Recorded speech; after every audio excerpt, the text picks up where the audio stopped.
Hello दोस्तों, क्या हाल है आप लोगों के।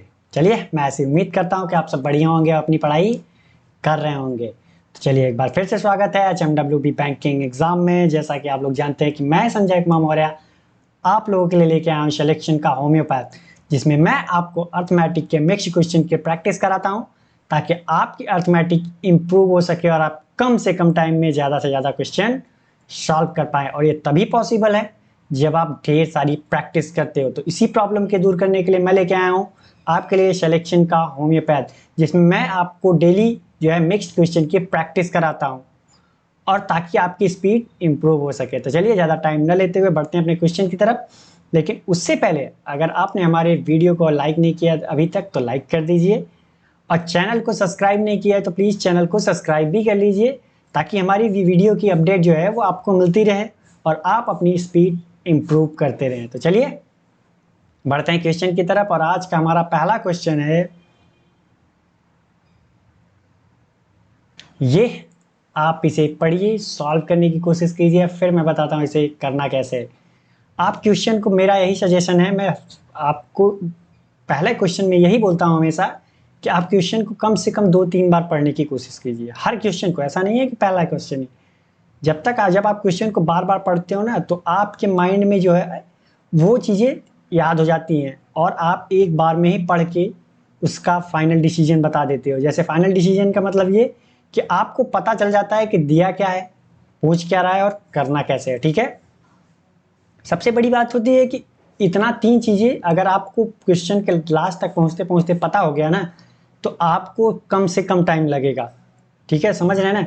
काफ़ी क्या होता है काफ़ी बार कि बच्चे क्या 3 बार वो क्वेश्चन ही पढ़ते रहते हैं। अब 3 बार पढ़ने का मतलब 1 मिनट तो ऐसा ही चला गया आपका। ठीक, उसके बाद आप 1 तरीका, 2 तरीका, 3 तरीका यूज़ करते हो, किसी न किसी से आएगा, तो वो टाइम आपके लिए कंज्यूमिंग होता है, वो खराब होता है टाइम आपका।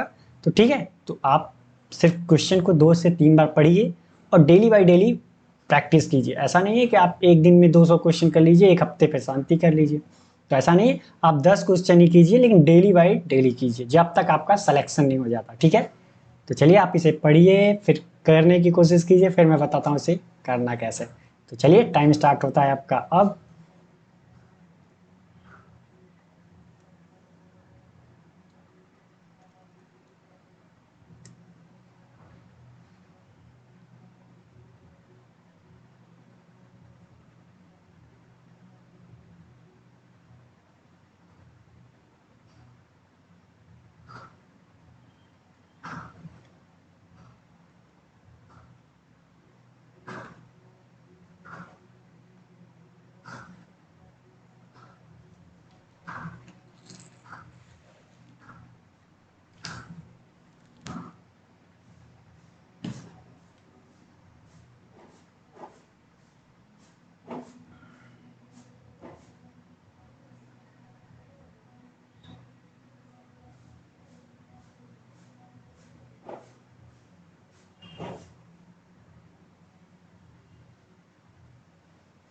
तो चलिए, आपका टाइम समाप्त हुआ। अब मेरी बारी बताने की। मैं बताता हूँ इसे करना कैसे है। ठीक है, तो जिसने किया तो भी ठीक है, जिसने नहीं किया कोई बात नहीं, ट्राई तो किया आपने। मैं ऐसी उम्मीद कर रहा हूँ कि आपने ट्राई तो किया। ठीक है, चलिए मैं बताता हूँ इसे करना कैसे।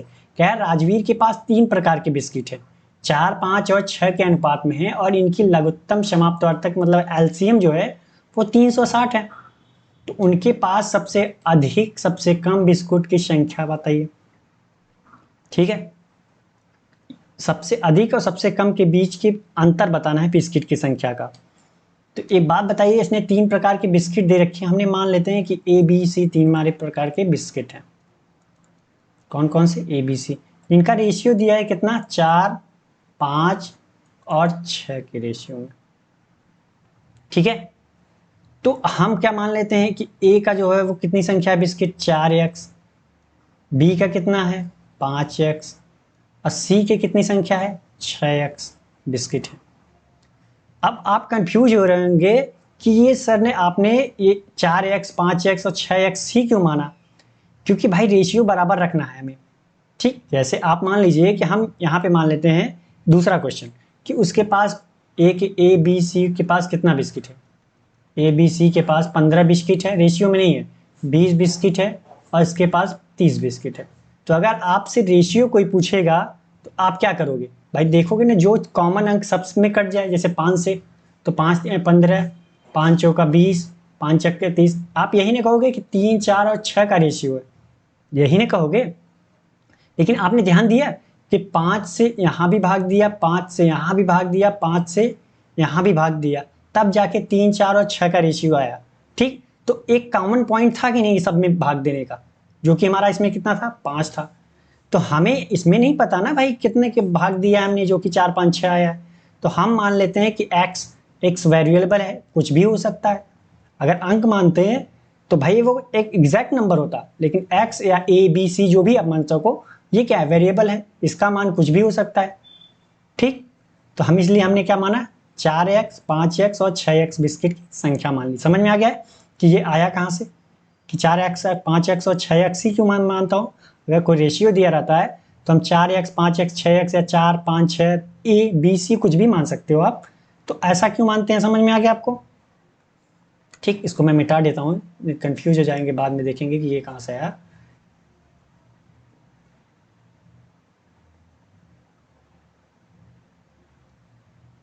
तो चलिए अपने क्वेश्चन की तरफ बढ़ते हैं। अब मिल गया हमें कितना, हमने मान लिया कि 4x बिस्किट ए है, 5x ए है, 6x इसकी संख्या मिल गई। अगर आप हम आपसे पूछे, सॉरी, हम आपसे पूछे कि इसका एलसीएम बताओ, तो आप बता नहीं सकते हो। एलसीएम मतलब क्या होता है, ऐसी संख्या जो इन तीनों से डिवाइड हो जाए, जो इन तीनों से डिवाइड है। तो यहाँ पे देखा जाए तो कॉमन कितना है भाई, अगर देखा जाए तो हम 6, जो सबसे बड़ी संख्या होगा उसका हम क्या करते हैं, मल्टीप्लाई करते जाते हैं। एक बार किया तो 4 5 नहीं कटेगा, 2 बार किया 12 कटेगा, 12 से 4 कट जाएगा लेकिन 5 नहीं कटेगा। ठीक, ऐसा ऐसे करते जाते हैं। तो 30 देखते हैं, 30 तो 5 से कट जाएगा लेकिन 4 से नहीं कटेगा। तो यहाँ पे हम देख लेते हैं 60 ऐसी संख्या है जो क्या होगी, 4 से भी कटेगी और 5 से कटेगी। तो इनका तीनों का एलसीएम कितना हो गया हमारा, 60x। कितना हो गया, 60x, एलसीएम तो निकल गया। लेकिन यहाँ पे कह रहा है कि इनकी लघुत्तम समाप्त ऑर्थक एलसीएम जो है 360 है। हमारा कितना आया है, 60x।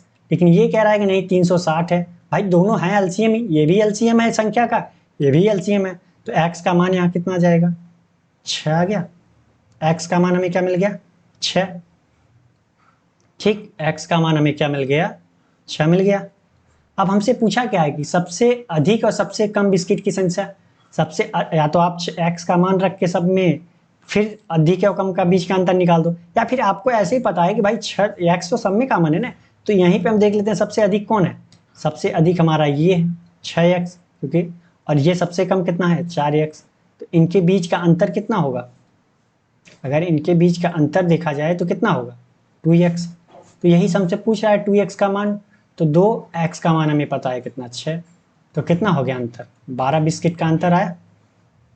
तो कौन सा सही है हमारा, ये सी वाला। ठीक, तो समझ में आ गया होगा। मैंने आपको डीपली समझाने की कोशिश की है कि ये 4x 5x और 6x हमने क्यों माना, कैसे माना, कैसे आया ये। तो चलिए बढ़ते हैं अगले क्वेश्चन की तरफ। अगला क्वेश्चन है हमारा ये, आप इसे पढ़िए, सॉल्व करने की कोशिश कीजिए, फिर मैं बताता हूँ इसे करना क्या है। लेकिन सबसे पहले मैंने क्या बताया आपको कि क्वेश्चन को कम से कम 2 बार तो पढ़िए ही पढ़िए, उसके आगे भी पढ़ सकते हैं तो अच्छी बात है। आगे अभी आपके पास टाइम है, जितनी बार पढ़ पढ़ के सॉल्व करेंगे, ठीक है। क्योंकि क्वेश्चन एग्जाम में बैठने के बाद आपको ये तकलीफ नहीं होनी चाहिए कि हमें क्वेश्चन दोबारा पढ़ना पड़ जाए, ऐसा नहीं होना चाहिए। आपको एक बार स्टार्ट कीजिए क्वेश्चन पढ़ने तक, और लास्ट तक पहुंचते पहुंचते सारी क्लियरिटी हो जाए चाहिए। कौन कौन सी, दिया क्या है, पूछ क्या रहा है और करना कैसे है। ठीक है, तो दिया क्या है और पूछ क्या रहा है ये तो हम पढ़ पढ़ के जान जाएंगे कि दिया क्या दिया है। लेकिन करना कैसे है ये सिर्फ डिपेंड करता है कि आपने प्रैक्टिस कितनी की है। ठीक है, तो चलिए आप कीजिए, फिर मैं बताता हूँ इसे करना कैसे।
तो चलिए, आपका टाइम समाप्त हुआ, कुछ ज़्यादा ही टाइम दे दिया मैंने, तो मैं बताता हूँ इसे करना कैसे है, ठीक है। तो कह रहा है राजेश और संजय का मासिक वेतन क्रमशः 5 और 6 के अनुपात में। संजय ने अपने मासिक वेतन में से 2/5 भाग अपने पिता को दे दिया, 20% ट्यूशन फीस में ठीक खर्च किया और 24% ईएमआई में खर्च करता है और शेष जो राशि खरीदारी पे करता है जो कि 2880 है। कह रहा है 2880 जो है वो खरीदारी पे खर्च करता है। तो राजेश की मासिक वेतन कितनी होगी? दो लोगों के बीच का क्या दिया है? इनकम का रेशियो दिया है, ठीक है। तो कौन कौन है? राजेश है और कौन है? संजय है। भाई खुद मैं हूं, मेरा नाम भी तो यही है। इनके बीच का रेशियो दिया है, कितना दिया है? 5 और 6 का रेशियो दिया है। तो एक बात बताइए, हम मान सकते हैं ना, हम मान लेते हैं कि राजेश की इनकम कितनी है? 50x और इसकी इनकम कितनी है? 60x मान लिया हमने, माना भाई दोनों का, ठीक है। हमने इसकी इनकम मान लिया 60x, इसकी 50x, कोई दिक्कत? भाई मैंने बताया ना कि जो भी करेंगे हम दोनों तरफ करेंगे, अगर 100 का भी गुणा कर देंगे तो दोनों तरफ करना पड़ेगा, तभी तो रेशियो आएगा बराबर। देख लीजिए 50x 60x, तो 0 से 0 कैंसिल, x x कैंसिल, 5 6 का रेशियो तब भी आएगा कि नहीं आएगा? ठीक, तो समझ में आ गया होगा इतना। कह रहा है संजय ने अपने मासिक वेतन में से 2/5 अपने पिता को दे दिया, तो इसका 2/5 कितना होगा? फादर को दे दिया, एफ लिख दिया हमने। इसका 2/5 कितना होगा भाई? 2/5 होगा 12 पंचे 60, 12 दुना 24x, इसमें फादर को दे दिया। अब आगे कह रहा है कि 20% ट्यूशन फीस में, ट्यूशन फीस में कितना? 20%। तो 60x का 20% कितना होता है भाई? 20% का मान कितना होता है? 1/5, मतलब 60x का 1/5 कितना होगा? 12 पंचे 60 कितना होगा? 12x होगा, ठीक। अब अगला क्या कह रहा है? उसने, आपको क्वेश्चन में ध्यान देना है, उसने ये नहीं बोला है कि शेष का, जब शेष का बोले तब रिमेनिंग निकालेंगे, जब तक शेष ना बोले, रिमेनिंग ना बात की हो, तब तक हम क्या करेंगे? पूरे का निकालेंगे। आगे कह रहा है 24% ईएमआई देता है, 24% ईएमआई देता है, तो ईएमआई ठीक कितना दे रहा है? 24%। आप बताइए 60x का 24% कितना होगा? भाई 24/100, यही तो करते हैं, परसेंटेज हटाया तो कितना होगा? 20 3 60, 20 पंचे 100, ठीक। तो ये कितना होएगा? 24 ना 48 3 72 x, यहाँ कितना है? 5, तो 14 पंचे 70, 14.4x, तो यहाँ पे 14.4x कितना किस पे दिया? ईएमआई पे, ठीक। आगे कह रहा है कि और शेष राशि खरीदारी पर। अब भाई शेष राशि कह रहा है, अब रिमेनिंग की बात कर रहा है, तो रिमेनिंग कितना बच गया? टोटल उसके पास 60 था, 24 जो है उसने फादर को दिया, ट्यूशन फीस में 12, कितना हो गया? 24 12 36, और 36 और 14 कितना हो गया? 50.4 बचा उसके पास कितना? 9.6 ही तो बचा। ये क्या किया उसने? परचेजिंग में खर्च कर दिया, ठीक। कितना? इतना। लेकिन उसने बोला है कि ना शेष राशि खरीदारी में खर्च किया, तो हमारी शेष राशि कितनी आई? 9.6x खरीदारी में खर्च किया। लेकिन उसने एक बात बोली है कि जो कि है कितना? 2880। हमारी परचेजिंग ये है, लेकिन वो बता रहा है नहीं इतनी है तो दोनों परचेजिंग तो क्या होगा? आपस में बराबर हो जाएंगे, 2880। तो अब यहाँ से x का मान निकाल लेते हैं। यहाँ से दशमलव जब हटाएंगे तो यहाँ पे क्या करना पड़ेगा? 10 का गुणा करना पड़ेगा। अब सॉल्व कर लेते हैं, तो 2880, 0 एक और हो जाएगा यहाँ 96, तो 12 अट्ठे 96, 12 दूना 24, 12 चौका 48, डबल 0, और यहाँ कितना आ जाएगा? 8 3 24, 300 आया। तो x का मान हमें क्या मिल गया? 300 मिल गया।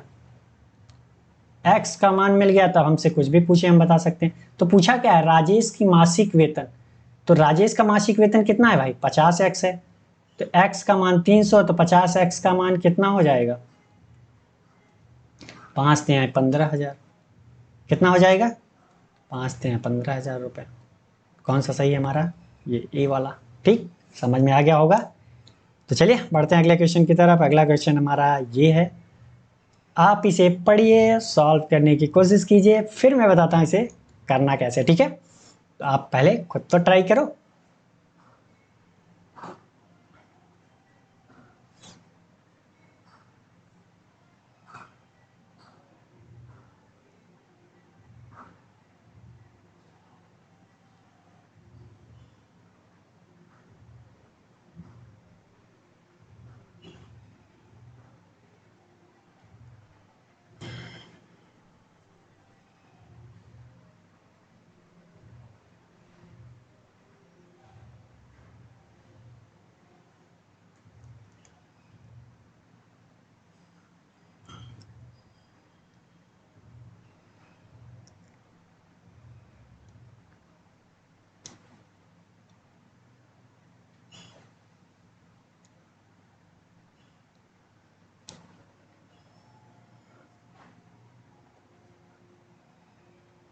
तो चलिए, आपका टाइम समाप्त हुआ, मेरी बारी है बताने की। मैं बताता हूँ इसे करना कैसे है, ठीक है। कह रहा है एक विद्यालय में कुछ शिक्षक और विद्यार्थी हैं। यदि 5 शिक्षक छुट्टी पर चले जाएं तो हर शिक्षक के पास 4 छात्र रह जाते हैं। इसके बाद 30 छात्र भी छुट्टी पर चले जाते हैं और अब हर शिक्षक के पास केवल 1 छात्र रह जाता है। तो विद्यालय में प्रारंभ में कुल कितने छात्र थे, ये पूछ रहा है, ठीक है। तो एक बात बताइए कि आप, अगर हमारे पास एक अलग क्वेश्चन मैं पूछता हूँ आपसे कि अगर आपके पास, मैं बोल दूं कि मेरे पास 50 ट्रॉफी हैं और मुझे इसे 10 स्टूडेंट में बांटना है, तो आप क्या बताओगे कि एक को कितना मिलेगा। जाहिर सी बात है कि 50 में आप 10 से भाग दे दोगे कि स्टूडेंट हैं, तो एक को कितना मिलेगा, 5 मिलेगा। यही करोगे। तो यही कहानी यहाँ भी है, सेम, कुछ अलग नहीं है। बस यहाँ पे आप क्या कीजिए कि टोटल टॉफियों की संख्या जो है वो बच्चों को मान लीजिए और बांटना कितने लोगों का है वो टीचर मान लीजिए। तो चलिए सॉल्व करते हैं, ठीक है। कह रहा है एक विद्यालय में कुछ शिक्षक हैं, तो हमें नहीं पता ना भाई, हम मान लेते हैं। माना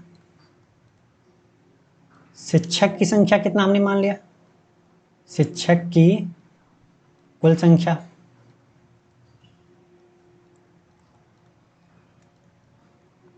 शिक्षक की कुल संख्या हमने मान लिया x है, और स्टूडेंट की, विद्यार्थी की,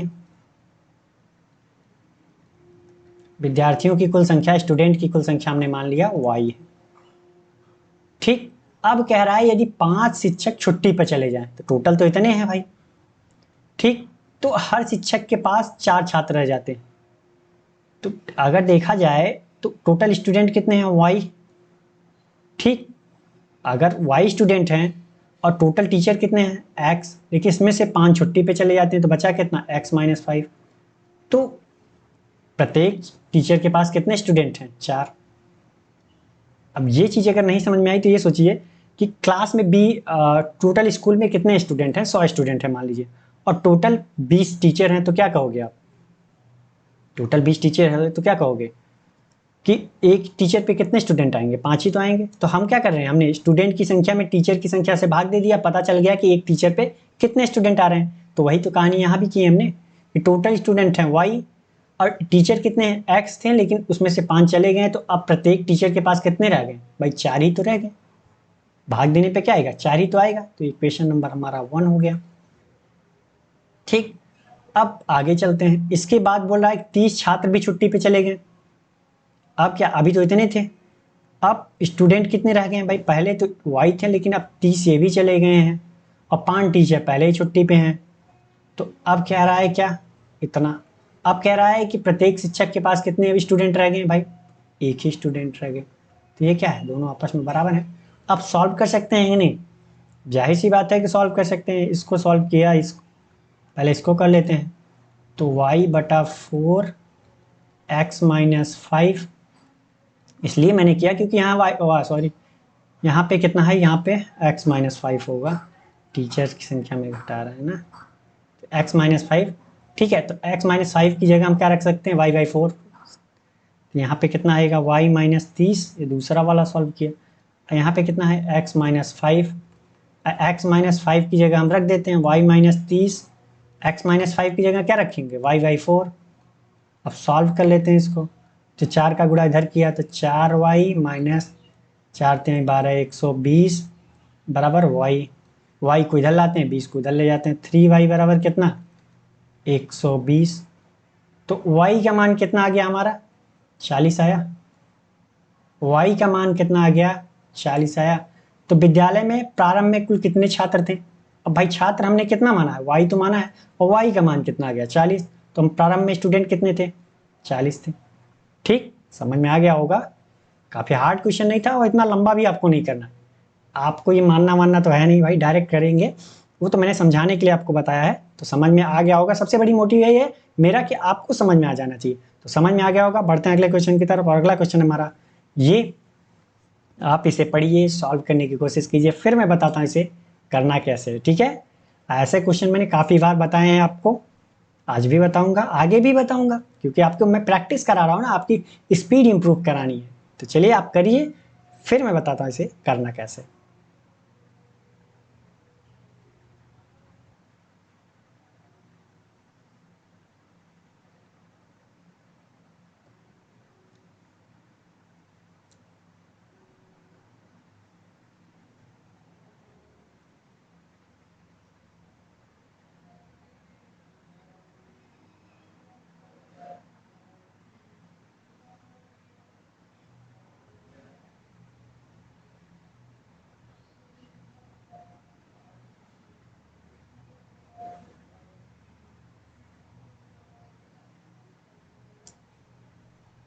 तो चलिए आपका टाइम समाप्त हुआ, मेरी बारी बताने की। मैं बताता हूँ इसे करना कैसे है। ठीक है, कह रहा है कि बबीता के पर्स में 10 पैसे, 50 पैसे, 1 रुपए के कुल 1048 सिक्के हैं। इन सिक्कों के मूल्य का अनुपात, मतलब टोटल कॉइन दिया है, और मूल्य का अनुपात मतलब क्या दिया है? ये रुपी में रेशियो दिया है। ये वैल्यू मतलब रुपीज में रेशियो दिया है। वैल्यू मतलब होता है इनका रुपीज का रेशियो दिया है। तो 50 पैसे के सिक्कों की संख्या कितनी है? अगर मैं आपको सिक्का दे दूं और रुपए बता दूं कितना है, तो आप रेशियो दे दूं तो आप डायरेक्ट डिवाइड कर सकते हो, उसको बांट सकते हो? नहीं बांट पाओगे भाई, क्योंकि आपको भी पता होना चाहिए कि सिक्के कितने कितने हैं उनके पास। अगर सिक्कों का रेशियो में पता चल जाए और सिक्कों की संख्या, तब हम डिवाइड करते हैं। तो ये हमारे पास क्या है, चलिए सॉल्व करते हैं। तो 10 पैसे के सिक्के हैं, और कितने हैं? 50 पैसे के सिक्के हैं, और कितने हैं? 1 रुपए का सिक्का है। तो यहाँ पे किसकी रेशियो दे रखी है भाई? रुपी की रेशियो दे रखी है। वैल्यू मतलब रुपी की रेशियो कितनी है? 10 का 11, 8 और 5 का रेशियो दे रखा है इसने। ठीक, ने रेशियो दे रखा है। अब अगर हम मान ले, अगर मुझे भाई क्या करना है, कॉइन में चेंज करना है, क्योंकि ये जो टोटल हमारा है वो कॉइन में है। तो ये जो टोटल जिसमें होगा उसमें हम क्या करेंगे? कॉइन में ही, अगर दिया है तो कॉइन में चेंज करेंगे।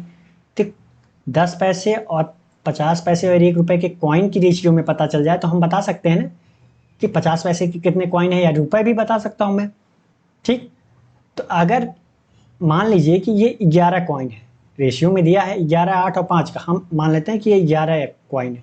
तो 1 रुपए में कितना होता है? 1 रुपए में 10 पैसे के कितने कॉइन होंगे भाई? 10 दहम्मा 100, 10 के 10 पैसे के 10 कॉइन होंगे, तभी तो 1 रुपया होगा, क्योंकि 1 रुपए में 10 100 पैसे होते हैं। तो 1 रुपए में कितने कॉइन होंगे? 10 पैसे के 10 होंगे। तो मान लीजिए अगर ये 11 होता तो कितना है? ये 11 रुपए होता तो कितने कॉइन होते? 110। और यहाँ पे कितना? 1 रुपए में 50 पैसे के कितने कॉइन? 2। तो 8 रुपए में कितने होंगे? 16।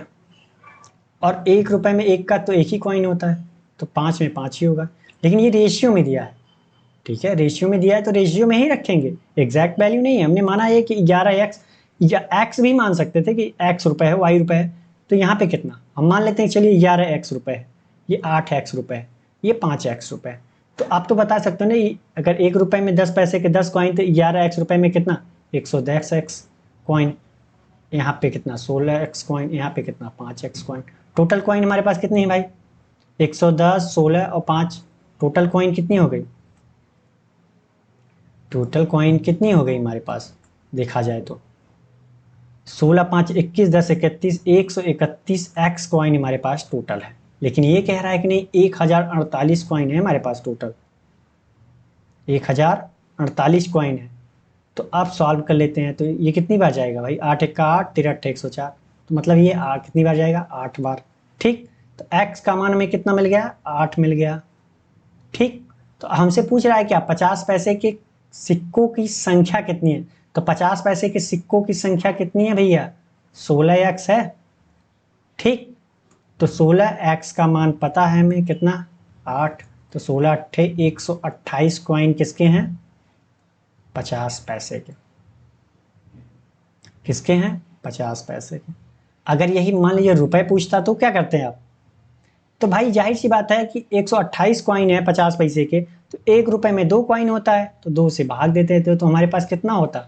6 चौक 64 64 रुपए होते।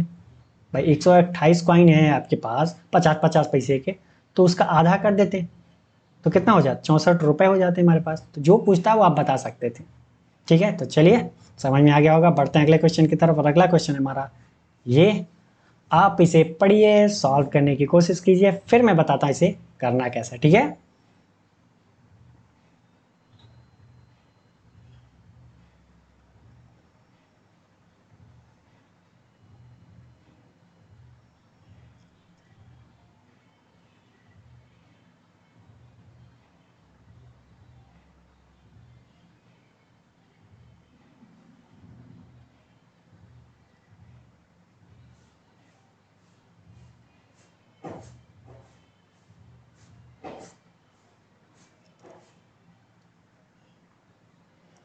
अगर आप हमारे साथ प्रैक्टिस कर रहे होंगे तो इसे आप सिर्फ और सिर्फ, मैं कहता हूँ कि ज़्यादा से ज़्यादा 20 सेकंड में आपने सॉल्व कर लिया होगा। ठीक है, फिर भी मैं आपको 1 मिनट पूरा दे रहा हूँ भाई, जो नए हैं उनके लिए भी।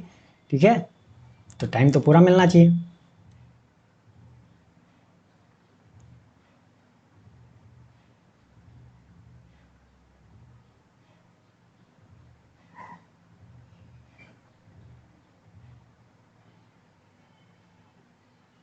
तो चलिए आपका टाइम समाप्त हुआ। अब मेरी बारी है बताने की, मैं बताता हूँ इसे करना कैसे। ठीक है, कह रहा है ए, बी और सी ने एक व्यवसाय में क्रमशः 5, 12 और 9 के अनुपात में पूंजी निवेश किया। व्यवसाय के अंत में उन्हें 5, 6 और 9 के अनुपात में प्रॉफिट हुआ। यदि बी ने 6 महीने के लिए निवेश किया तो ए और सी के निवेश के समय का औसत क्या होगा, वो भी महीनों में। ठीक है, तो मैंने आपको एक चीज बताई कि प्रॉफिट का रेशियो किसके बराबर होता है? किसके बराबर होता है भाई? Investment multiply by time. ये जो मैंने बताया है कि जो प्रॉफिट निकल के आता है ये एग्जैक्ट वैल्यू नहीं होती। ये हाँ, 2-3 लोगों के बीच में जब हम प्रॉफिट डिवाइड करने की बात करते हैं तब हम इसका उपयोग करते हैं। ठीक है, कि हम उनका इन्वेस्टमेंट एंड टाइम का मल्टीप्लाई करते हैं तीनों का। जैसे यहाँ पे 3 लोग हैं तो तीनों का मल्टीप्लाई करेंगे और उसके बाद उनके बीच का जो रेशियो आएगा, जो हमें प्रॉफिट मिला होगा, उसी रेशियो में उनको प्रॉफिट को बांट देते हैं। ठीक है, इसीलिए इसके किया जाता है। ऐसा नहीं है कि आपने बैंक में जाके 5,000 रुपये जमा किए और 12 महीने के लिए जमा कर दिए। ठीक, आप जाके बोलोगे 12 पंचे 60,000 रुपये मुझे चाहिए, तो बैंक वाला धक्के मार के आपको निकाल देगा भाई।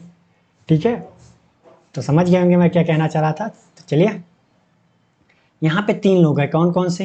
ए, बी और सी। तो यहाँ पे देखा जाए तो प्रॉफिट का भी रेशियो दिया है, इन्वेस्टमेंट का भी रेशियो दिया है। तो अगर हमें टाइम का रेशियो चाहिए तो हम क्या करेंगे, क्योंकि टाइम तो एग्जैक्ट वैल्यू भी दे रखी है। ठीक, तो टाइम का रेशियो चाहिए तो हम क्या करेंगे, प्रॉफिट में इन्वेस्टमेंट से भाग दिया तो हमें क्या मिल जाएगा? टाइम का रेशियो मिल जाएगा। तो इनके इन्वेस्टमेंट का रेशियो कितना है भाई? इन्वेस्टमेंट का रेशियो ये है, प्रॉफिट का रेशियो ये है। तो पहले क्या चाहिए, प्रॉफिट का रेशियो रख लेते हैं। तो प्रॉफिट का रेशियो कितना है? 5, 6 और 9। इन्वेस्टमेंट का रेशियो इनका कितना है? 5, 12 और 9 है। ठीक, अब हम क्या करते हैं, हमें क्या मिलेगा? टाइम का रेशियो। मैंने कहता है ना कि जब डिवाइड कर देंगे तो डिवाइड कर देते हैं इनको। 5 से 5 कैंसिल, 6 दूनी 12, 9 1 का 9। तो रेशियो क्या है हमारे पास? 1, 1/2, 1। तो क्या करते हैं, 2 का गुणा इधर भी कर दिया, इधर भी कर दिया, तो बराबर हो गया 2, 1 और 1। अगर ये कंफ्यूजन हो रही है तो आप क्या कीजिए, जो इसके हर में है, मतलब डिवाइड जिससे कर रहे हैं वो सब में गुणा कर दीजिए। 2 से गुणा यहाँ किया तो इतना जाएगा, 2 से गुणा यहाँ किया तो इतना जाएगा, 2 से गुणा किया तो यहाँ, सॉरी यहाँ 2 आएगा, 2 ही आएगा। ठीक, तो इतना आ गया हमारे। तो क्या है कि कह रहा है ना कि बी बराबर 6 महीने के लिए इन्वेस्ट किया। बी ने हमारा कितना है, 1 यूनिट। टाइम कितना है, टाइम के तरीके 1 यूनिट का मान 6 मंथ आया है। तो आप बताइए कि 2 मंथ, 2 यूनिट का मान कितना आएगा 12 मंथ, इसका भी कितना आएगा 12 मंथ। तो इन्होंने ए और सी ने कितने 12-12 मंथ के लिए इन्वेस्ट किया था और बी ने कितने 6 मंथ के लिए, मिल गया हमें। तो हमें पूछ क्या रहा है, ए और सी के निवेश का और समय का औसत बताना है। तो इन्होंने कितना एवरेज 12 महीने के लिए इसने, 12 महीने के लिए इसने, और थे कितने 2 लोग, तो कितना आ जाएगा 12 मंथ, एवरेज कितना आ गया इनका, कितना आ गया 12 मंथ। तो कौन सा सही है हमारा, ये ई वाला। तो क्या क्वेश्चन बहुत हार्ड था? नहीं भाई, बहुत सिंपल था। इतना जो मैं कहानी भी लिखा हूँ वो आपको लिखने की ज़रूरत नहीं है, और लिखा भी नहीं होगा काफ़ी लोगों ने। ठीक है, तो चलिए बढ़ते हैं अगले क्वेश्चन की तरफ। और अगला क्वेश्चन हमारा ये, आप इसे पढ़िए, सॉल्व करने की कोशिश कीजिए, फिर मैं बताता हूँ इसे करना कैसे है। ठीक है, तो इसके मैं 2 मेथड बताऊंगा, प्रॉपर बेसिक भी बताऊंगा, आप रेशियो मेथड से किससे कितना जल्दी सॉल्व कर सकते हैं वो भी मैं आपको बताऊंगा। ठीक है,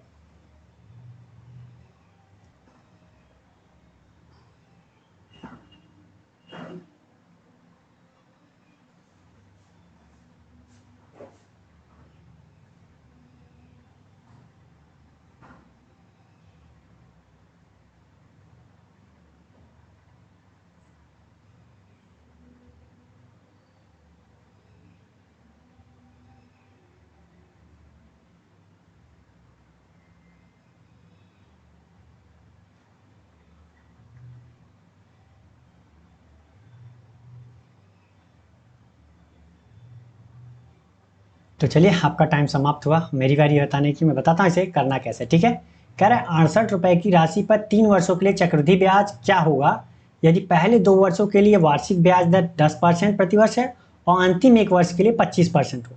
ठीक है, तो पहले मैं आपको बेसिक मेथड बताता हूँ, मैंने कि बताया ना कि पहले मैं इसका बेसिक मेथड बताता हूँ जो कि हम फॉर्मूला यूज़ करके भी करते हैं। ठीक है, तो एक बात बताइए कि हमें प्रिंसिपल कितना दिया है, ये पी दिया है, ये टाइम कितना दिया है, ये हो गया टाइम 3 साल, और रेट ऑफ इंटरेस्ट कितना है भाई, 2 ईयर के लिए ये है, 1 ईयर के लिए ये है। ठीक है, रेट ऑफ इंटरेस्ट, ठीक, 2 रेट ऑफ इंटरेस्ट दिए। तो एक बात बताइए कि आपको फॉर्मूला पता है ना, ए बराबर क्या होता है, P plus sorry P 1 + R/100 upon time, यही तो होता है। ठीक, तो प्रिंसिपल हमें दिया है कितना, 6800 रुपया। रेट ऑफ इंटरेस्ट कितना दिया है, 1+10/100। टाइम कितना दिया है, ये जो 10% वाला है कितने साल के लिए, 2 साल के लिए है। ठीक, और अगले 1 साल के लिए फिर क्या हो रहा है, अगले 1 साल के लिए क्या हो रहा है, 1 + रेट ऑफ इंटरेस्ट कितना 25/100, ये कितने के लिए है, 1 साल के लिए। ठीक, इतना समझ में आ गया। अब आप सोच रहे होंगे कि इसको मैंने अलग क्यों लिखा भाई। आप एक बात बताइए कि अगर मैं 2 साल का निकालता अमाउंट तो क्या करता, अगर मैं कहूँ कि 10% 2 साल के लिए निकालना है तो क्या करते, आप यही ना फॉर्मूला लगाते, 10/100 ये जो अमाउंट आता अब अगले साल के लिए क्या होता, हमारा प्रिंसिपल का कार्य होता। 2 साल तक तो अमाउंट मिल गया, फिर जब तीसरे साल की बात होती तो यही अमाउंट क्या हो जाता, प्रिंसिपल हो जाता। तो तीसरे साल में क्या मिलेगी, A3 हम मान लेते हैं, तो कितना मिलेगा, यही तो हम लिखते हैं 6800। अमाउंट हमारा दूसरे साल के लास्ट में ये मिल गया जो कि प्रिंसिपल हो जाता बाद में। तो ये कितना है 10/100। और अब रेट ऑफ इंटरेस्ट कितना चल रहा है भाई, अब रेट ऑफ इंटरेस्ट कितना होता हमारा 1 + 25/100। 1 साल के लिए रेट ऑफ इंटरेस्ट अगला कितना था, ये था। तो यही तो लिखते, तो यही हमने डायरेक्ट लिख दिया। ठीक, अब सॉल्व कर लेते हैं तो कितना होएगा 6800, ये कितना हो, 1 0 से 1 0 कैंसिल, 25 चौके 100, तो कितना 10 1 का 10, 10 1 11, 11 का किया तो 121, और 10 धाम में 100, नीचे कितना आया 5/4 आया, तो 4 17 चौका 68, भाई डबल जीरो से डबल जीरो, 17 चौका 68, तो यहाँ कितना आएगा 17 गुणित 100, ये 17 25 85 कर लेता हूँ डायरेक्ट, 85 गुणित 121। अब कह रहे हैं कि कन्फ्यूजन आ रहा है गुणा करने में। ठीक है, तो आप क्या कीजिए कि अगर 85 में 100 का गुणा करिएंगे तो कितना आएगा, 85 100 आएगा, आएगा कि नहीं। 85 में 2 का गुणा किया ये 2 मतलब क्या 20 है, तो 85 में अगर 20 का गुणा किया तो कितना, अरे भाई 85 दूना कितना होता है 170, 170 करना था लेकिन एक जीरो तो और गुणा करना है, तो कितना होगा 1700 होगा। और ये कितना होगा 85 का 85, तो कितना हो जाएगा ये 85, ये रहेगा 7 5 12, 8 1 9 1 10। तो ये कितना आया हमारा अमाउंट, 3 साल बाद हमें अमाउंट कितना मिल गया 10 285 मिला। तो हमें तो पूछा है CI 2 साल का, तो अमाउंट में से प्रिंसिपल घटा दीजिए, कितना मिल जाएगा 10 285 में से 6800 घटा दो, तो कितना मिलेगा भाई 3485 मिलेगा। कितने मिलेगा 3485। तो कौन सा सही हमारा है, ये वाला। तो समझ में आ गया होगा कि ये फॉर्मूले से कैसे आया, ठीक है। आप फॉर्मूले से भी डायरेक्ट रख सकते थे, सॉल्व कर सकते थे, ठीक। अब मैं आपको बताता हूँ दूसरा मेथड जो कि रेशियो है, ठीक है। दूसरा मेथड हमारा क्या है, रेशियो है। तो मैंने आपको एक चीज़ बताई कि रेशियो मेथड का यूज़ हम यहाँ पे कैसे करेंगे। यहाँ पे हम रेशियो मेथड यूज़ करके प्रिंसिपल एंड अमाउंट का रेशियो निकाल सकते हैं, जाहिर सी बात है निकाल सकते हैं, क्योंकि इस यहाँ पे परसेंटेज ऑफ रेशियो दिया, रेट ऑफ इंटरेस्ट दिया है, और क्या दिया है टाइम दिया है। तो हम प्रिंसिपल और अमाउंट का रेशियो नहीं निकाल सकते। यहाँ पे कह रहा है कि 10%, 10% का मान कितना होता है 1/10 होता है। तो प्रिंसिपल अगर हमारा 10 है तो 1 साल में कितना हो जाएगा, अमाउंट कितना हो जाएगा भाई 10 क्या हुआ हमारा प्रिंसिपल है, 10 पे 10% का ब्याज मतलब 1 का ब्याज मिला, तो 11 क्या हो जाएगा अमाउंट, क्योंकि भाई 10 रुपये हमारा प्रिंसिपल हो गया, 1 रुपये ब्याज मिला, तो अमाउंट कितना हो जाएगा, अमाउंट बराबर क्या होता है प्रिंसिपल प्लस इंटरेस्ट, तो अमाउंट कितना हो जाएगा 11। तो 10 से क्या हो गया 11 हो गया, ठीक। अब आगे कह रहा है कि फिर दूसरे साल भी वही है 10%, फिर 10 से क्या होगा दूसरे साल भी 11 हो जाएगा। तीसरे साल क्या है, अब तीसरे साल रेट ऑफ इंटरेस्ट 25% हो गया, जो 25% का मान जानते हैं कितना होता है 1/4। अगर हमारा प्रिंसिपल 4 है तो उसका 25% एक साल बढ़ेगा, एक बढ़ेगा तो कितना हो जाएगा अमाउंट हमारा 5। अब सॉल्व कर लेते हैं, तो हमारा प्रिंसिपल अमाउंट का रेशियो कितना मिल जाएगा 5 दूनी 10, या और कुछ नहीं कटेगा, तो ये कितना हुआ 2 चौका 8 80, और ये कितना हो गया 121, ठीक। तो ब्याज कितना मिला हमें भाई, कितना मिला 41 यूनिट ब्याज मिला। तो हमारा प्रिंसिपल तो 80, अगर 80 हमारा प्रिंसिपल होता तो 41 यूनिट का ब्याज मिलता, अगर 80 यूनिट होता तो 41, लेकिन यहाँ पे क्या है 80 यूनिट ना होके कितना है हमारा प्रिंसिपल 6800 है। तो 80 यूनिट का मान 6800, तो 1 यूनिट का मान कितना हो गया 6800 बटा कितना 80। तो हमें चाहिए कितना ब्याज चाहिए, ब्याज हमारा क्या है 41 यूनिट, तो 41 यूनिट का मान कितना हो जाएगा 6800 बटा 80 गुणित 41। अब सॉल्व कर लीजिए, या फिर आप इसको एक चीज़ और डायरेक्ट कर सकते थे कि 41 का ब्याज मिला कितने पे 80, प्रिंसिपल हमारा 80 था तो 41 यूनिट का ब्याज मिला, तो 6800 पे में कितना मिलेगा, तो हम डायरेक्ट गुणा कर देते हैं 6800 पे कितना मिलेगा, यही तो कहानी है। देखिए 41/80 उड़ते 6800 इधर लिख सकते थे, आया नहीं। तो अब सॉल्व कर लेते हैं, एक जीरो से एक जीरो कैंसिल हो गया, ये कितना होगा 8 अट्ठाईस 64, 8 पंचे 40। अब 85 गुणित 41 कितना होगा भाई, 85 चौका कितना होता है 8 चौक 32 320, और 5 चौका 20 320, 340, और 5 एक का 5, सॉरी 85 का 85, ठीक। कितना हो गया 3485, यहाँ पे भी 3485 है था, तो कौन सा सही है हमारा ये बी वाला, ठीक। तो ये रेशियो मेथड था, तो आप रेशियो मेथड से जल्दी सॉल्व कर सकते थे। अगर ऐसे, अगर मान लीजिए 3 साल का अलग अलग रेट ऑफ इंटरेस्ट देता तब भी अलग अलग रख सकते थे, वहाँ पे करते थोड़ा सा आता आंसर वहाँ भी, लेकिन थोड़ी सी कैलकुलेटिव हो जाता, जो कि आपको कैलकुलेटिव बहुत ज़्यादा नहीं रखना है, ठीक है। तो चलिए बढ़ते हैं अगले क्वेश्चन की तरफ। अगला क्वेश्चन है हमारा ये, आप इसे पढ़िए, सॉल्व करने की कोशिश कीजिए, फिर मैं बताता हूँ इसे करना कैसे है, ठीक है।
चलिए, तो आपका टाइम समाप्त हुआ। मैं बताता हूँ इसे करना कैसे, ठीक है। कह रहा है कि एक वस्तु की कीमत जीएसटी सहित 609 रुपए है। जीएसटी की दर 16% है, तो दुकानदार ने 25% का लाभ कमाया, तो उस पर वस्तु का लागत मूल्य क्या होगा। तो मैंने आपको क्या बताया कि मैंने आपको यही बताया ना कि क्या करें, जब प्रॉफिट और लॉस का बात आती है तो हम क्या करते हैं, पहले परसेंटेज वाले को सॉल्व कर लेते हैं, कहीं से कुछ एक्चुअल वैल्यू से रिलेट हो रही है कि नहीं, हम वहाँ से पता कर सकते हैं। तो हम क्या करेंगे, पहले दुकानदार ने 25% का लाभ कमाया, तो एक बताओ 25% का मान क्या होता है भाई, 1/4। अब तो याद ही हो गया होगा आपको। ठीक, लाभ कमाने की बात कर रहा है, मतलब कॉस्ट प्राइस अगर हमारी 4 है और 1 का लाभ कमा रहा है, मतलब 4 पे 25%, 4 का 25% कितना होगा, 1 होगा। तो 1 का लाभ कमा रहा है, तो हमारी सेलिंग प्राइस कितनी होगी। जाहिर सी बात है कि 4 का सामान है, 1 का लाभ कमाना है, तो बेचेगा कितने पे वो। सेलिंग प्राइस मतलब क्या, बेचना। तो कितना होगा, 5।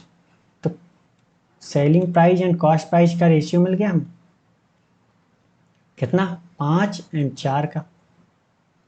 तो मैंने क्या कहा, ये रेशियो दिया है, तो हम क्या मान सकते हैं इसको, हमने मान लिया कि उसकी सेलिंग प्राइस 5x थी, 4x में उसने खरीदा था।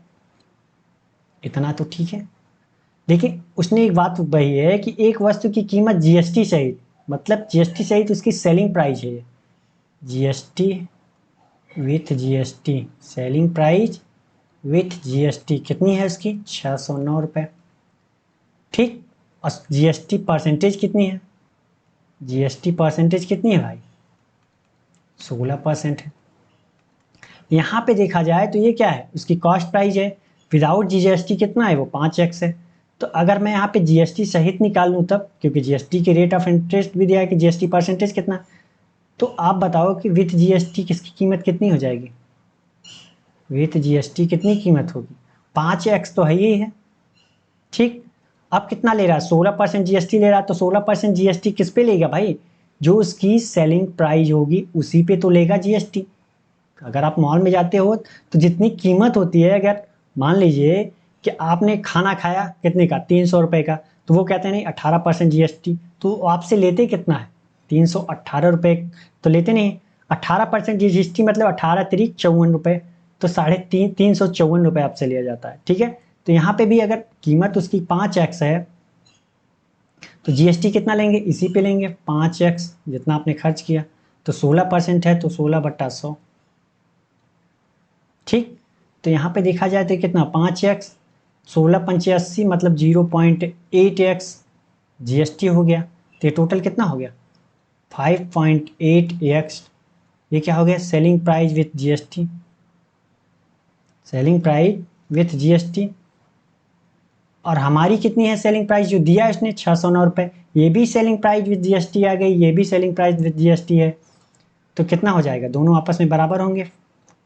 5.8x बराबर कितना, 609। तो सॉल्व कर लेते हैं इनको। तो 609/58, ये दशमलव हटाया तो ऊपर क्या करना पड़ेगा, एक जीरो से गुणा। तो 29×2 = 58, 29×2 = 58, 29×1 = 29, 210। यहाँ कितना आ गया, 105। मतलब x का मान कितना आ गया हमारा, 105 मिल गया हमें। x का मान हमें मिल गया कितना, 105।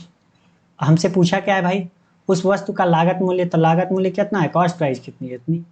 4 × 105, तो कितना हो गया, 420 रुपये हुआ। कॉस्ट प्राइस उसकी कितनी हुई, 420। तो कौन सा सही है हमारा, डी वाला। ठीक, समझ में आ गया होगा। तो चलिए बढ़ते हैं अगले क्वेश्चन की तरफ। और अगला क्वेश्चन है हमारा ये, आप इसे पढ़िए, सॉल्व करने की कोशिश कीजिए, फिर मैं बताता हूँ इसे करना कैसे है।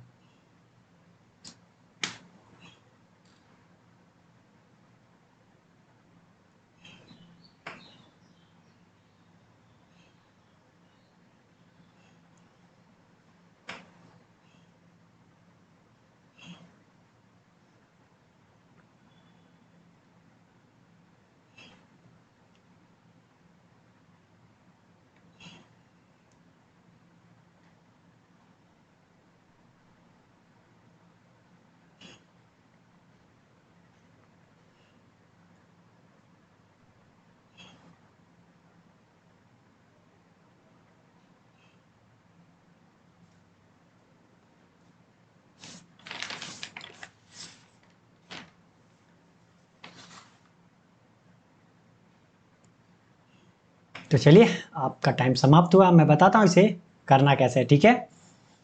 तो बहुत हार्ड क्वेश्चन नहीं था, आपने कर भी लिया होगा। चलिए मैं बताता हूँ इसे करना कैसे है। कह रहा है कि एक पुरुष, एक महिला और एक लड़का मिलकर एक कार्य को 4 दिन में पूरा कर सकते हैं।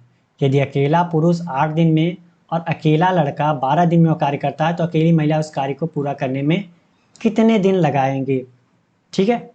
तो एक बात बताइए कि यहाँ पे हम क्या कर सकते हैं, M1D M1D1H1 बराबर M2D2H2 का भी फॉर्मूला लगा के हम सॉल्व कर सकते हैं, ठीक है। यहाँ पे एक आपने कॉमन पॉइंट देखा होगा कि सबकी एक एक ही बात हो रही है। तो यहाँ पे हम क्या करते हैं, अगर एक एक की बात हो रही है तो मेल को M, पुरुष को फीमेल को F और चिल्ड्रेन को C मान लिया। ये कितने दिन में कार्य करते हैं, 4 दिन में करते हैं। टाइम यहाँ पे देखा जाए तो एक पुरुष की बात हो रही है, तो मेल कितना करता है एक दिन में, एक ही की बात हो रही है, तो कितने दिन में, 8 दिन में। अब चिल्ड्रेन की बात कर रहा है तो 12 दिन में। अगर यहाँ पे 4 5 6 दिया होता, जैसे 4 चिल्ड्रेन 5 बॉय 6, तो हम क्या लगाते हैं, कौन सा वो फॉर्मूला, M1D1H1 बराबर M2D2H2, क्योंकि वहाँ पे एक की बात नहीं, लेकिन यहाँ पे एक की बात हो रही, तो इसका हम यूज़ कर सकते हैं डायरेक्टली। तो यहाँ से हमें क्या मिल जाएगा, टोटल वर्क मिल जाएगा, टाइम दिया है, तो इनका एलसीएम कितना होगा, तो 12 दूना 24 होगा। इनका एलसीएम कितना होगा, 24। तो अगर टोटल वर्क मिल गया हमें, इफिशियंसी हम निकाल सकते हैं। MFC का एलसीएम कितना होगा भाई, भाग दिया तो 4 छंके 24। M का एलसीएम और इफिशियंसी कितनी होगी, 8 3 24। C की कितनी होगी, 2। ये किसकी है भाई, मेल की इफिशियंसी है, ये चिल्ड्रेन की इफिशियंसी है, ये तीनों की इफिशियंसी है, मेल फीमेल एंड चिल्ड्रेन तीनों की।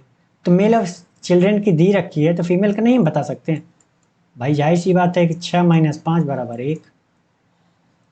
ये किसकी एफिशिएंसी आ गई, फीमेल की।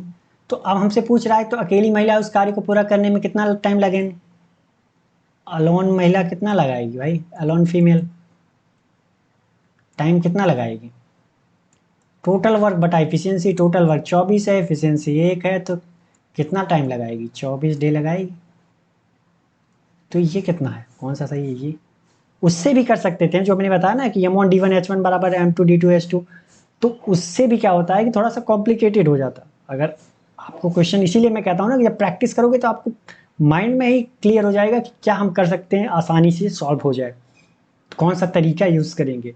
ये तभी पॉसिबल है जब आप ढेर सारी प्रैक्टिस करोगे, तभी आपको ये क्वेश्चन पढ़ते ही आपको रियलाइज हो जाएगा कि ये इससे करना है, ठीक है। तो चलिए बढ़ते हैं अगले क्वेश्चन की तरफ। और अगला क्वेश्चन है हमारा ये, आप इसे पढ़िए, सॉल्व करने की कोशिश कीजिए, फिर मैं बताता हूँ इसे करना कैसे, ठीक है।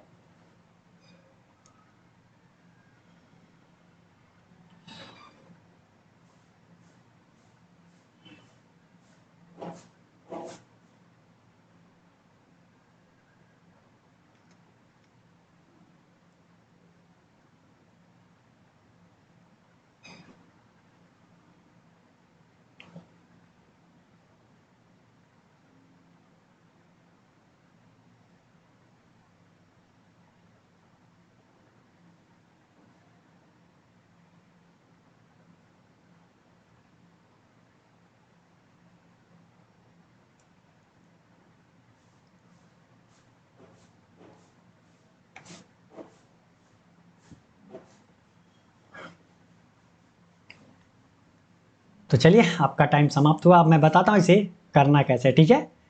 क्या, रजनीश ने एक वस्तु का 28 रुपए के लाभ पे बेचा, लागत मूल्य और अंकित मूल्य का अनुपात जो है वो कितना है, 4:7 है, और लाभ और छूट का अनुपात कितना है, 4 और 5 है। तो उस वस्तु का विक्रय मूल्य, सेलिंग प्राइस क्या होगी, ये बतानी है हमें। तो यहाँ पे क्या क्या दिया है, पहले लागत मूल्य दिया है, मतलब cost price and mark price का रेशियो दे रखा है, ठीक। तो कितना है, 4:7 का रेशियो है।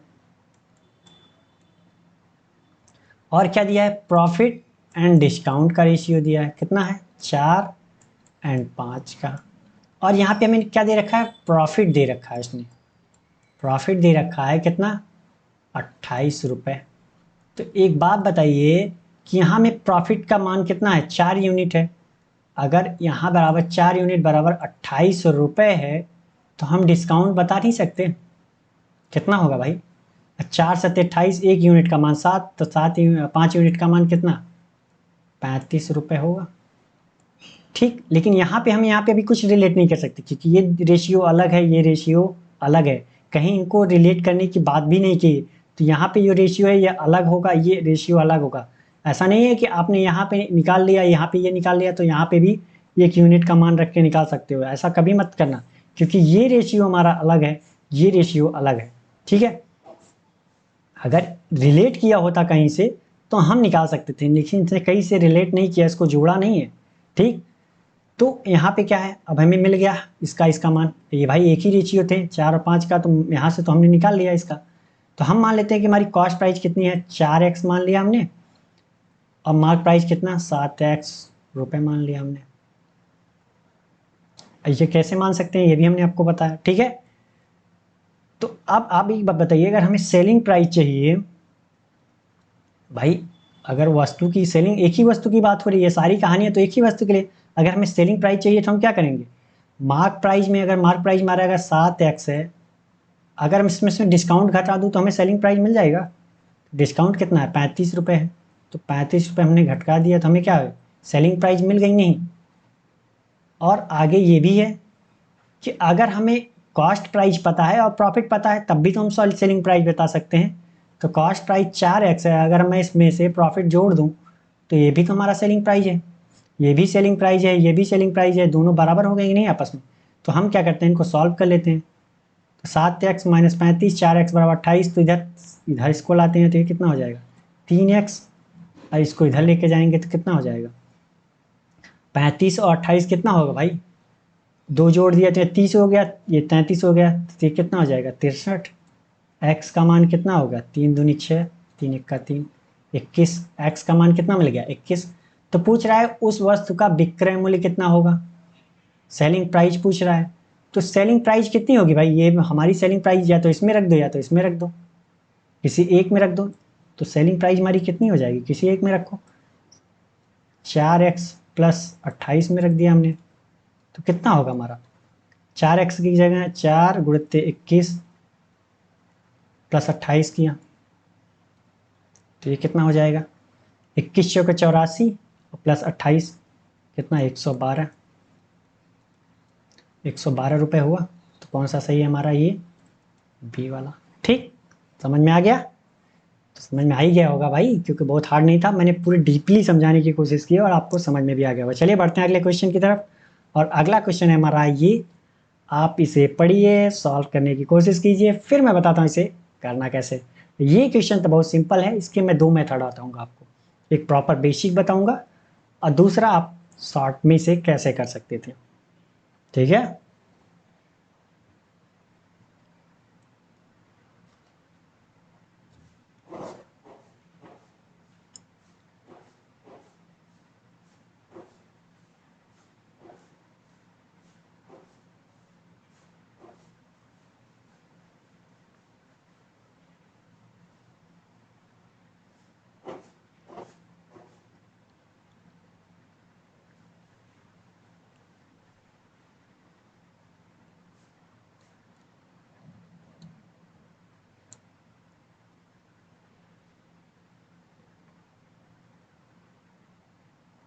तो चलिए आपका टाइम समाप्त हुआ, अब मेरी बारी है बताने की, मैं बताता हूँ इसे करना कैसे। ठीक है, तो पहले मैं इसके बेसिक मेथड बताता हूँ आपको।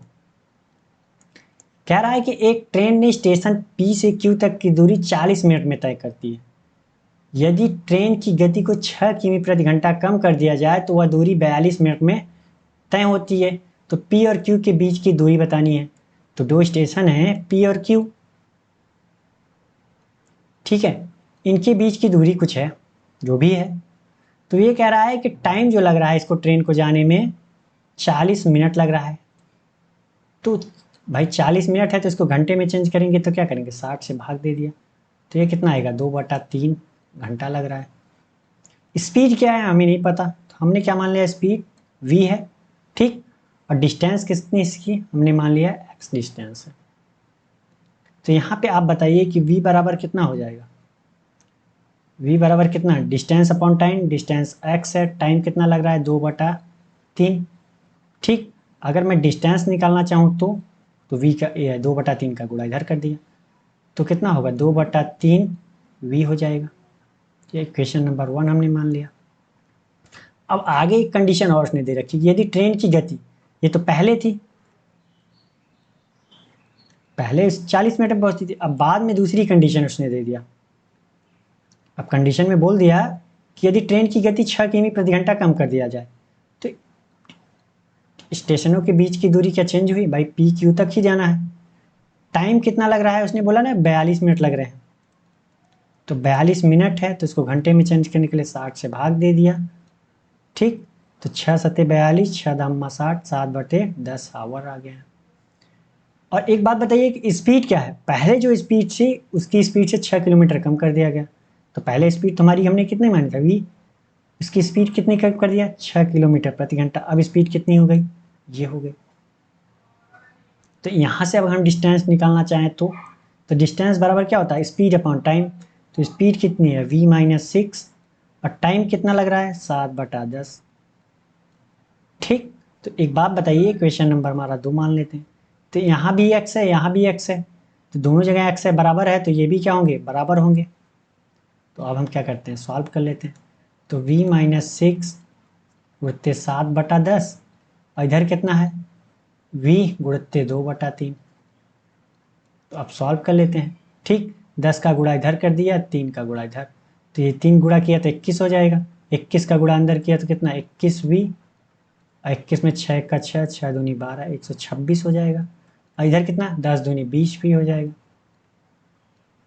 तो 20v को इधर लाएंगे तो कितना हो जाएगा 1v बचेगा, 126 को इधर लगे तो प्लस का 126। ये स्पीड हमारी किस में आई है, किलोमीटर प्रति घंटा में आई है स्पीड। तो हमसे पूछा क्या है पी और क्यू के बीच की दूरी, तो पी और क्यू के बीच की दूरी कोई एक इक्वेशन ले लीजिए, क्योंकि अगर स्पीड में पता हो गई तो टाइम तो पता ही था। तो अब हम कोई भी ले लीजिए, मान लीजिए पहला वाला ले लेते हैं इक्वेशन नंबर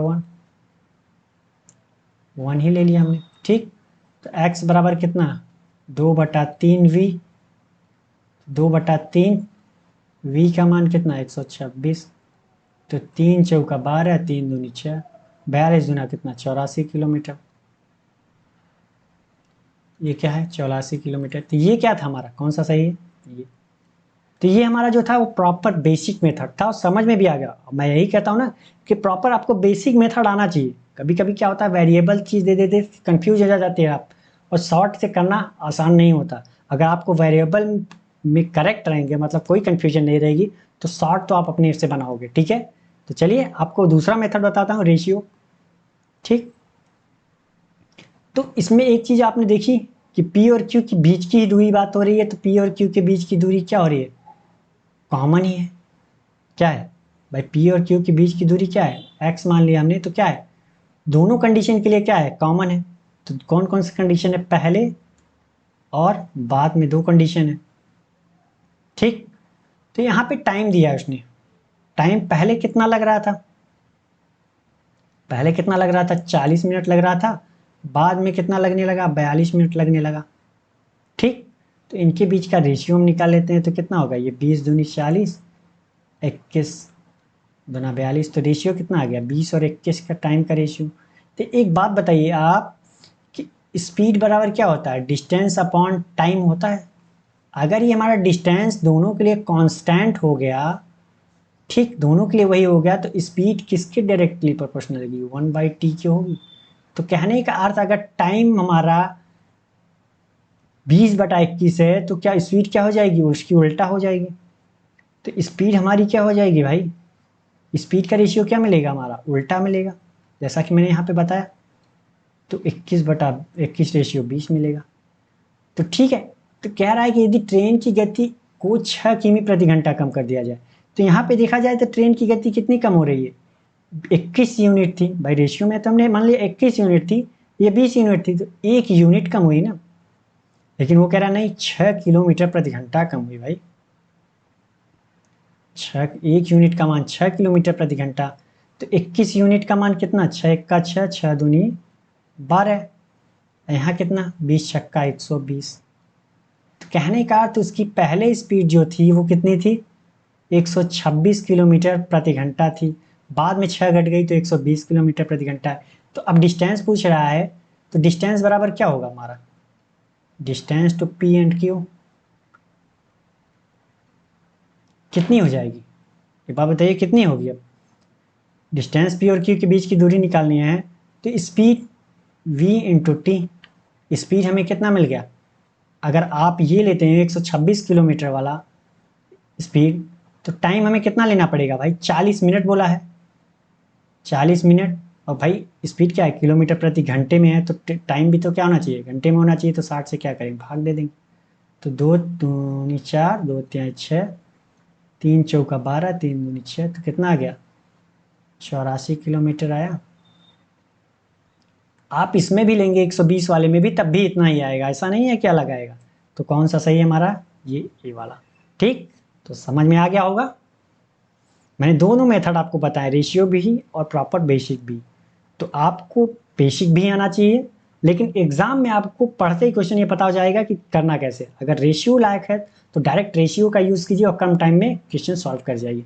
तो चलिए आज के लिए बस इतना ही। अगर ये वीडियो आपको पसंद आई हो तो लाइक करें, और अभी तक आपने अपने दोस्तों के साथ शेयर नहीं किया तो प्लीज़ उनको भी शेयर कर दीजिए, ताकि उनको इस लेक्चर का प्रॉफिट मिल सके और वो भी अपनी स्पीड इम्प्रूव कर सके और आपके साथ आपके ही साथ ज्वाइनिंग ले सकें। ठीक है, तो चलिए, अगर अभी तक आपने सब्सक्राइब नहीं किया तो प्लीज़ चैनल को सब्सक्राइब भी कर लीजिए, ताकि हमारी वीडियो की अपडेट आपको मिलती रहे और मेरा भी मोटिवेशन बने कि मैं जो आपके लिए लेके आया हूँ वो आपके लिए प्रॉफिटेबल है। ठीक है, तो चलिए मिलते हैं नेक्स्ट डे एक नए क्वेश्चन और एक नए जोश के साथ। तब तक के लिए थैंक यू, बाय बाय।